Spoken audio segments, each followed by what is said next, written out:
Welcome to my YouTube channel brilliant academic and competitive classes. तो आज हम पढ़ाने वाले हैं कक्षा 10 की गणित प्रश्नावली 1.3। तो आज हम ऐसे प्रश्न के बारे में चर्चा करेंगे जो परीक्षा की दृष्टि से अति महत्वपूर्ण प्रश्न है और आशा की जा रही है कि इस प्रकार का प्रश्न या सेम यही प्रश्न परीक्षा में आ सकता है। ठीक ना। देखिए, सिद्ध कीजिए कि कड़ी में 5 एक अपरिमेय संख्या है। ठीक ना। अब जैसा कि हम जानते हैं कड़ी में 5 एक अपरिमेय संख्या है, लेकिन इसको हमें सिद्ध करना है। तो देखिए, हम इसको जो है परिमेय संख्या मान लेते हैं। क्यों मानते हैं? देखिए, जब भी अगर जो चीज़ रियल में नहीं है अगर उसको मानेंगे तो हमें विरोधाभास का सामना करना पड़ेगा आगे चल के। ठीक ना। तो ऐसी कंडीशन हमारे सामने यहाँ पे भी आएगी। ठीक। तो देखिए, तब हमें एहसास होगा कि वह हमारी जो कल्पना है वो त्रुटिपूर्ण थी। आप समझ रहे हैं कि अगर जो चीज़ रियल में वो नहीं है और उसे हम मान रहे हैं, ठीक ना, तो हमें विरोधाभास का सामना करना पड़ सकता है। सपोज़ कि अगर ये पेन है, ठीक ना, अगर हम ब्लैक बोर्ड पे इससे लिख रहे हैं, हम इसे चाक समझ रहे हैं, तो उस पर लिखा नहीं जा सकता है। तो यहाँ पर ही विरोधाभास हो गया। तब हमें एहसास होता है कि हमारा जो मानना कि ये पेन चाक है वो त्रुटिपूर्ण है। ठीक ना। तो इसी प्रकार हम लास्ट में यह मान लेते हैं कि ये चाक नहीं पेन है। हमें विश्वास हो जाता है क्योंकि चाक का काम क्या होता है? लिखना, और पेन का काम बोर्ड पे लिखना नहीं होता। तब हमें एहसास होता है कि यह चाक नहीं है, हमारी जो कल्पना थी वो त्रुटिपूर्ण थी। ठीक उसी प्रकार हम कड़ी में 5 को क्या मान लेते हैं? एक परिमेय संख्या मान लेते हैं, जो कि हमें मालूम है कि आगे हमें विरोधाभास का सामना करना पड़ सकता है क्योंकि हमें हमारी कल्पना क्या है? त्रुटिपूर्ण है। ठीक। तो देखिए, हम यहाँ पे मानते हैं, माना कड़ी में 5 एक परिमेय संख्या। क्या है? परिमेय संख्या है। ठीक। तो हमने माना कि कड़ी में 5 क्या है? एक परिमेय संख्या है। तो जब परिमेय संख्या है तो हम उसे P/Q के रूप में लिख सकते हैं। ठीक ना। तो जहाँ P तथा Q सहअभाज्य संख्या है, सहअभाज्य संख्या है। ठीक ना। सहअभाज्य संख्या से मतलब जिन दो संख्याओं का म से केवल एक निकले वह सहअभाज्य संख्याएं होती हैं, या कह सकते हैं ये अपने छोटे रूप में है, ये किसी भी संख्या से विभाजित नहीं हो रहे सिवाय एक और अपने आप के। ठीक ना। ऐसी संख्याएं सहअभाज्य संख्याएं कहलाती हैं। ठीक। तो आप जान गए होंगे कि P/Q ऐसी भिन्न है जहां Q not equal to 0, Q not equal to 0 है और ये अपने सबसे छोटे रूप में है, अर्थात ये किसी संख्या से विभाजित नहीं हो सकती हैं। ठीक ना। इसका जो उभयनिष्ठ गुणनखंड है वो एक के अलावा कोई दूसरा नहीं हो सकता है। ठीक ना। तो देखिए, यहाँ पे हमने इतना आपको लिखना पड़ेगा। अब हम यहाँ पे तिर्यक गुणा कर लेते हैं। इसका इसमें करेंगे तो कड़ी में 5 और Q होगा बराबर P होगा। तिर्यक गुणा देखिए, इसका इसमें कर लीजिए और इसका इसमें कर लीजिए। ठीक ना। तो कड़ी में 5 और P आएगा। अब लिख लीजिए दोनों पक्षों का वर्ग करने पर। ठीक ना। तो हम वर्ग करेंगे तो आप कड़ी में 5 का वर्ग जानते हैं, कड़ी हट जाती है, 5 हो जाएगा और Q² हो जाएगा इक्वल टू P²। ठीक ना। अब अभी हम देख सकते हैं कि 5 का जो Q² में गुणा हुआ तो हमें P² मिल रहा है। इसका मतलब देखिए, अगर कोई भी दो संख्या आप ले लीजिए, 3 गुणे 5 है बराबर 15 हुआ।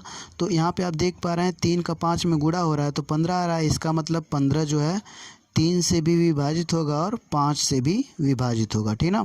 तो इसी प्रकार अगर 5 का क्यू स्क्वायर में गुणा हो रहा है, पी स्क्वायर आ रहा है, तो पी स्क्वायर 5 से विभाजित होगा, ठीक। तो हम यहाँ पे लिख सकते हैं it implies that P square 5 से विभाजित है, ठीक ना। ये देखिए कोई संख्या का वर्ग अगर 5 से विभाजित है तो वह संख्या भी 5 से विभाजित होगी, ठीक ना। जैसे अगर हम देख लें, जैसे हम 5 का वर्ग ले लें, ठीक, यह 5 से विभाजित होगा। 5 का वर्ग अर्थात 25, तो यह 5 भी जो है 5 से विभाजित होगा, ठीक ना। जैसे कि अगर 6 का वर्ग ले लें, ठीक ना, 6 का वर्ग अगर 3 से विभाजित हो रहा है, होगा ही, 6 का वर्ग 36, तो यह 6 भी जो है 3 से विभाजित होगा। ठीक इसी प्रकार अगर पी स्क्वायर 5 से विभाजित है तो पी भी 5 से विभाजित है, ठीक। यहाँ पे देखिए पी का एक गुणनखंड 5 मिल गया। 5 से विभाजित होने का मतलब 5 जो है पी का क्या है, गुणनखंड है, ठीक ना। अब देखिए इसको हम समीकरण 1 कर लेते हैं, यहाँ पे लिख लीजिएगा। तो हम P बराबर 5C, देखिए P जो है 5 से विभाजित है, ठीक ना। तो P बराबर हम 5C समीकरण 1 में प्रतिस्थापित करने पर देखिए हम 5C क्यों रख रहे हैं, क्यों नहीं 3C रख सकते हैं, 2C। देखिए इसका भी रीज़न है, अगर कोई संख्या 5 से विभाजित हो रही है, ठीक ना, अगर P जो है 5 से विभाजित है, यहाँ पे एक चीज़ और लिख लें, 5C लिए हैं, C यहाँ पे क्या है, C कोई नंबर है, ठीक ना, क्या है, कोई संख्या है, ठीक ना। और ये कैसी संख्या है, पूर्ण संख्या कह लें, ठीक ना। यहाँ पे C क्या है, पूर्ण संख्या या कोई पूर्णांक कह लें। C क्या है, यहाँ पे C कोई पूर्णांक है, ठीक। C क्या है, कोई पूर्णांक है। देखिए अगर हम P बराबर 5C लिए हैं तो क्यों लिए हैं 5C, ठीक ना। देखिए C अगर कोई भी पूर्णांक रखेंगे तो 5 से ज़रूर विभाजित हो जाएगा।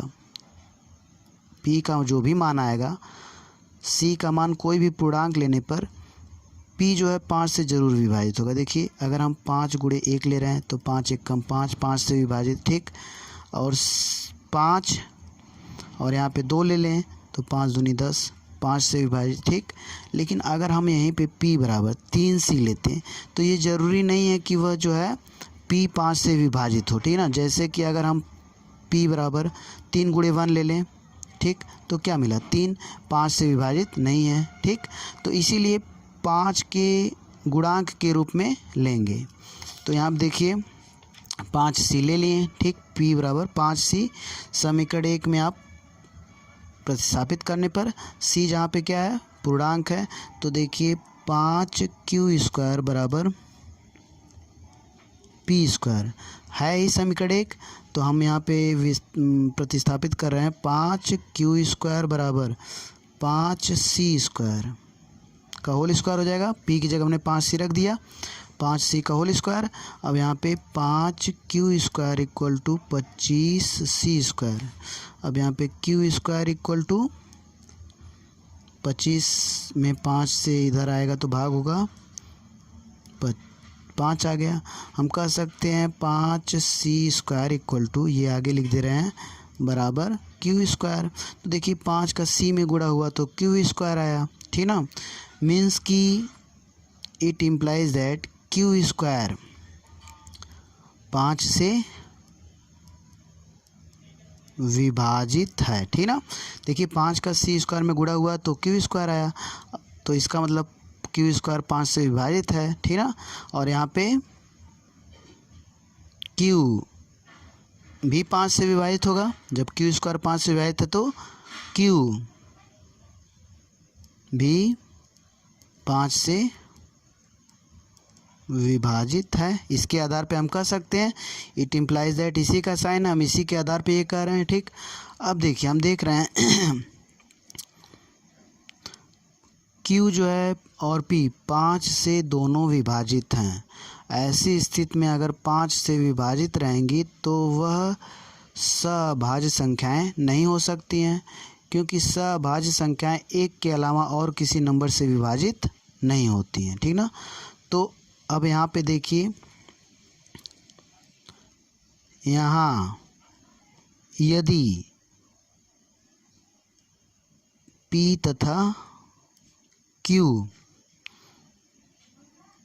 दोनों 5 से विभाजित हैं तो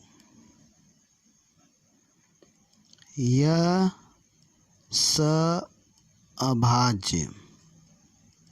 संख्या नहीं हो सकती हैं। ठीक ना। देखिए यहाँ पे अब विरोधाभास हो रहा है। ठीक ना, नहीं हो सकती हैं, यहाँ विरोधाभास है। विरोधाभास क्यों है? क्योंकि शुरू में हमने P तथा Q को सभाज्य संख्या मानी थी। जब हम वो संख्या 5 से विभाजित हो रही है तो विरोधाभास हो गया। यह विरोधाभास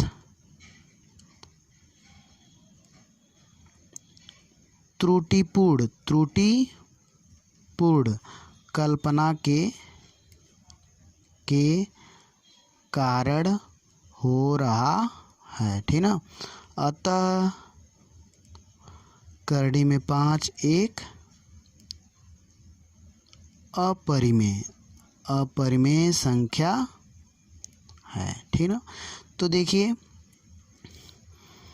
मैं कहा था विरोध करना पड़ेगा, विरोधाभास कहीं ना कहीं तो उत्पन्न होगा, क्योंकि करड़ी में 5 को हमने क्या माना था? परिमेय संख्या मानी थी, तो यहाँ विरोधाभास हो रहा है।